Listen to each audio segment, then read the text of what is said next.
Hello everyone, welcome back. तो ये video kind of दोबारा एक री अनाउंसमेंट होगा जो आपको उम्मीद का टारगेट मिल रहा था उसके लिए।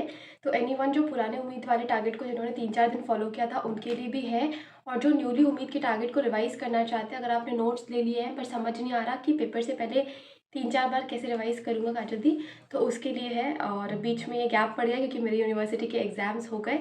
एंड मैंने आपको पहले भी एक चीज़ वार्न किया था कि अगर मैं आपको कंसिस्टेंट नहीं देखूंगी तो I will not be providing you the target. But still कुछ लोग, कुछ किडो थे, कुछ चैम्प्स थे जो कि जिनको बहुत ही ज़्यादा कीनली वो टारगेट का नीड था।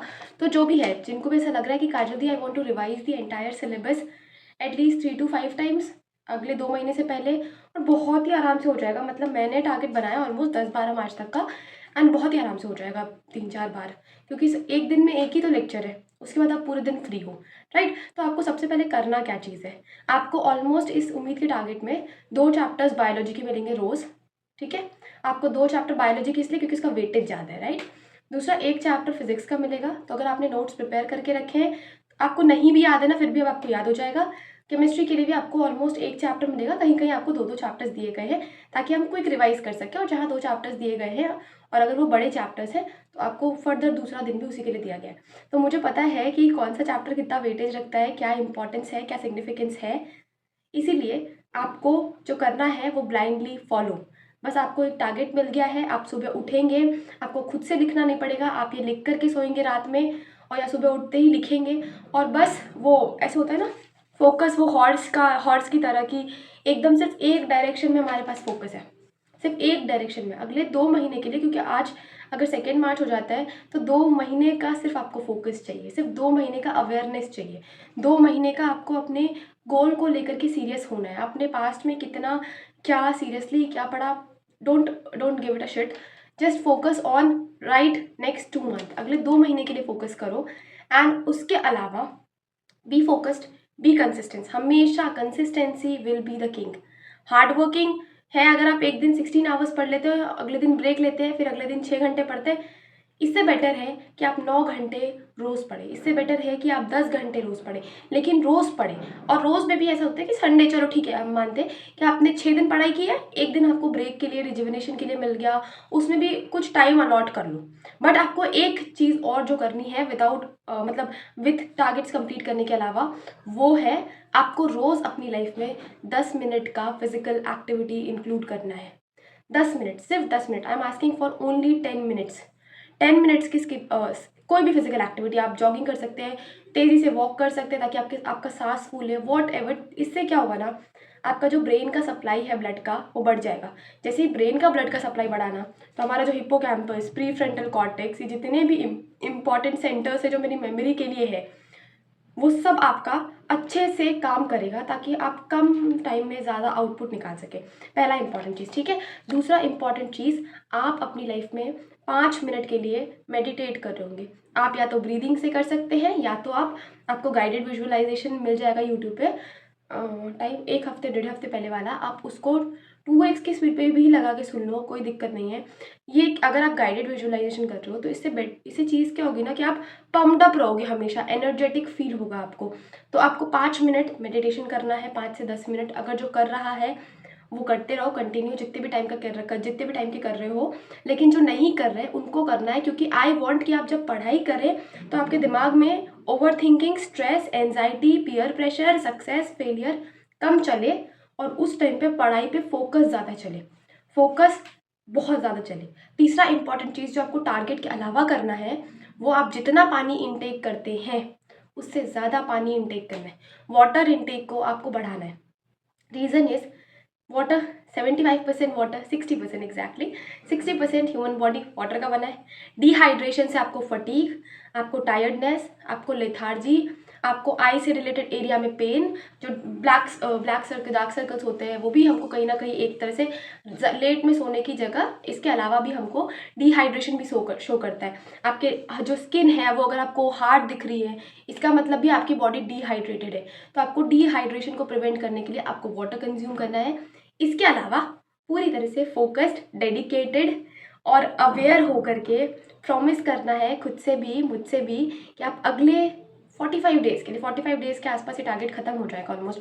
45-50 डेज, 20 अप्रैल तक है ना शायद। तो इतने तक में आपका टारगेट पूरी तरह से ख़त्म हो जाएगा। जिस दिन सर का टारगेट खत्म होगा उसी दिन मोस्ट प्रोबेबली रात में या अगले दिन अपना टारगेट भी खत्म हो जाएगा। बट आपको कंसिस्टेंट रहना है। और मैं आपको दोबारा फिर से यही चीज़ वार्न करूँगी कि अगर मुझे कंसिस्टेंसी ब्रेक होता हुआ दिखा तो मैं आपको टारगेट्स नहीं दूंगी। मेरे पास ऑलरेडी अभी भी मतलब आज के दिन भी 12 मार्च तक के टारगेट बने। और कुछ लोगों को डाउट रहता है कि काजल दी एक साथ टारगेट दे दो। एक साथ टारगेट का कोई लॉजिक नहीं होता, क्योंकि आप फॉलो उसको वैसे भी नहीं करते, है ना। तो आप सिंगल टारगेट लेंगे। मोस्ट प्रोबेबली शुरू के कुछ दिनों के टारगेट्स आपको यूट्यूब पे मिलेंगे। उसके बाद आपको टारगेट हो सकता है तो या तो टेलीग्राम पे और या तो कम्युनिटी टाइम में, जहाँ पे भी पॉसिबल होगा वो टारगेट आपको वहाँ मिल जाएंगे। एक बहुत इंपॉर्टेंट चीज़ जो मुझे आपको बतानी थी कि कंसिस्टेंट रहो, ताकि मैं आपको फ्री में गाइड कर सकूँ टिल योर नीट का एग्ज़ाम्स। अभी मेरे पास आई हैव ओनली 7 to 8 और 9-10 स्टूडेंट जो कि कंसिस्टेंट थे, चैम्प्स जो कि कंसिस्टेंट थे। आपको मेंटोरशिप के लिए या किसी से गाइडेंस के लिए या किसी सीनियर से सपोर्ट के लिए आपको हमेशा पे करने की ज़रूरत नहीं है। पे विथ योर कंसिस्टेंसी, पे विथ योर हार्ड वर्क, पे with your dedication, and I will assure you कि अगर आप कंसिस्टेंट रहते हैं तो आप डेफिनेटली दी से आपको फ्री में मेंटोरशिप मिलेगा, ताकि आप अपनी प्रेपरेशन में जो ओवर थिंकिंग, स्ट्रेस, एंजाइटी, इन सब चीज़ों से डील कर रहे हैं उसको कहीं ना कहीं टू सर्टेन एक्सटेंट कम कर सके। आई होप आपको समझ में आया। मैं आपको एक बार जल्दी से दोबारा समझा देती हूँ। पहली चीज़, promise your self and promise Kajal di in the comment section that you will be consistent no matter what. देखो अभी लाइफ की सिचुएशन तुम्हारे पास ऐसी आएंगी जहाँ पे तुम्हारा पढ़ने का मन एकदम लोएस्ट पॉइंट पे चला जाएगा। नींद, लेथार्जी, फटीग, टेंशन बहुत कॉमन है। लेकिन इसको ओवरकम करने के लिए हमको 2 इंपॉर्टेंट काम करने हैं। फिजिकल एक्सरसाइज, अगर बॉडी मूवमेंट में है ना तो ओवर थिंकिंग नहीं हो सकती, सीधी सी बात है। अगर बॉडी मूव कर रही है उस पर्टिकुलर टाइम पे तुम ओवर थिंक कर ही नहीं सकते। दूसरा, बहुत सारा पानी, जितना आप अगर 2 लीटर पानी पीते हैं उसको आज से आप बढ़ा करके 3 लीटर करेंगे, 3.5 लीटर करेंगे। मार्क होना चाहिए, मतलब मैंने 3 बॉटल एक साथ भर लिए काजल दी, 2 लीटर 2 लीटर 1 लीटर। मेरे पास तो अभी भी ऐसे ही रहता है, 2 लीटर 2 लीटर 1 लीटर। और आपको इसको 24 घंटे में खत्म करना है। दूसरा इंपॉर्टेंट चीज़। तीसरा इंपॉर्टेंट चीज़, आपको 5 से 10 मिनट रोज़ मेडिटेट करना है। अगर आप ब्रेथ मेडिटेशन करना चाहते हो या ऐसे ही नॉर्मल मेडिटेट करना चाहते हो तो आप गाइडेड सेक्शन यूट्यूब पे कहीं से भी देख सकते हो। अगर आप विजुअलाइजेशन करना चाहते हो तो मैंने आपको ऑलरेडी वीडियो अपलोड करके रखी है। किसी दिन मैं आपको न्यूरो साइंस जो होता है विजुअलाइजेशन के पीछे और स्क्रिप्टिंग टेक्निक मैं आपको सिखाऊंगी, ताकि आप अगले 60 दिनों के लिए कहीं से भी किसी भी तरह से ना फिजिकल लेवल पे, ना मेंटल लेवल पे, ना इमोशनल लेवल पे भटके। क्योंकि अगर आप focused, concentrated, laser beam focus के साथ रह लेते हैं तो अगले 2 महीनों के लिए आपको इतने टारगेट्स, इतने लेक्चर्स प्रोवाइड किए गए हैं कि आप आराम से क्रैक कर लेंगे। अब एक डाउट रहता है कि काजल दी जो आप टॉपिक प्रोवाइड कर रहे हो इसके क्वेश्चन का प्रैक्टिस करना है।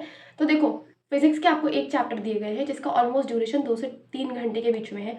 तो आपको ऑलरेडी 3 घंटे में आपको नोट्स नहीं रिवाइज करना है। आपको शुरू के 1.5 घंटे में नोट्स रिवाइज करना है, अगले 1.5 घंटे में आपको क्वेश्चन करने हैं। सेम अगर केमिस्ट्री में अगर आपको 2 घंटे का लेक्चर मिल रहा है तो आप 1 घंटे में लेक्चर रिवाइज करेंगे, 1.5 घंटे में लेक्चर रिवाइज करेंगे और 45 मिनट्स आप क्वेश्चन प्रैक्टिस को देंगे। आप क्वेश्चन प्रैक्टिस को उतना ही टाइम देंगे जितना आप मेन नीट के एग्जाम में उस सब्जेक्ट को देने वाले हैं। जैसे अगर बायोलॉजी कोई 25 मिनट्स में करने वाला है तो यहाँ पे भी घर पे भी जो क्वेश्चन प्रैक्टिस होगा वो सिर्फ 25 मिनट्स का होगा। ठीक है, I hope you got this point. इसके अलावा अगर किसी को बीच में मॉक टेस्ट देना होता है तो इन दैट केस जो मॉक टेस्ट वाले दिन है उसके टारगेट आप स्किप कर सकते हैं। और बाकी और क्या डाउट बच सकता है? Is it sufficient? It is more than sufficient? Is it possible? Depend करता है आपके ऊपर कि आप कितना फोकस्ड, कितना कॉन्सेंट्रेटेड, कितना हार्ड वर्किंग रह सकते हैं। क्योंकि 2 महीने पहले भी जिसने पूछा था कैन आई क्रैक, वही इंडिविजुअल आज पूछ रहे हैं या पूछते हैं कि कैन आई क्रैक। जिसको 2 महीने पहले पता था काजल दी हार्ड वर्क कर रहा हूँ हो जाएगा, उसको आज भी बताया कि 2 महीने बचे हो जाएगा। तो 1 हफ्ते के लिए अगर आप लगातार कंसिस्टेंट रहते हैं ना, उसमें जो आपको ग्रोथ दिखता है ना एक्सपोनेंशियली, वो ग्रोथ आपको शायद 6 महीने ब्रेक कर करके में नहीं मिल पाता है। तो इसीलिए पहले तो 1 हफ्ते का कंसिस्टेंसी देखो। 1 हफ्ते के कंसिस्टेंसी में पहले 1 दिन का कंसिस्टेंसी देखो। 1 दिन की कंसिस्टेंसी में फिर 1 घंटे का कंसिस्टेंसी देखो। कंसिस्टेंसी को मैक्रो लेवल पे मत करो कि काजल दी मैं अगले 2 महीने कंसिस्टेंट रहूँगा। 2 महीने को 8 हफ्तों में डिवाइड करो। 8 हफ्ते को मतलब हर हफ्ते को 7 दिनों में डिवाइड करो। 7 दिनों को 24 घंटों में डिवाइड करो और 24 घंटे में से अगर तुम्हारा प्लान है कि 10 घंटे मुझे पढ़ाई करनी है तो उस 10 घंटे के प्लान में अगला 1 घंटा तुम्हारा कौन से सब्जेक्ट को जाएगा, क्या करना, उसमें नोट्स करना है, लेक्चर करना है, क्वेश्चन प्रैक्टिस करना है, रिवाइज करना है, ये भी आपके लिए अलॉटेड होना चाहिए। इस लेवल का कंसिस्टेंसी रखो। और ये कोई बड़ी चीज़ नहीं है। हर रोज़ जब आपको टॉपिक मिल रहे हैं, उस टॉपिक को अगले 10 घंटे के पोर्शन में डिवाइड कर दो कि 1.5 घंटे नोट्स, 1 घंटे क्वेश्चन, फिर 1 घंटे नोट्स, फिर 1 घंटे क्वेश्चन, फिर 45 मिनट्स बायो की थ्योरी और 25 या 30 मिनट्स बायो का क्वेश्चन, 45 मिनट्स बायो की थ्योरी, 20 to 25 मिनट बायो का क्वेश्चन। बस बन गया टाइम टेबल। इतना ही करना है हमको। तो ये आपको अगले 45 to 50 डेज़ के लिए करना है और कमेंट सेक्शन में बताओ, और ताकि आपको टारगेट्स अभी से मिल सके, मतलब कल से मिल सके। ठीक है, तब तक के लिए मिलेंगे नेक्स्ट वीडियो में। Till then bye bye, take care.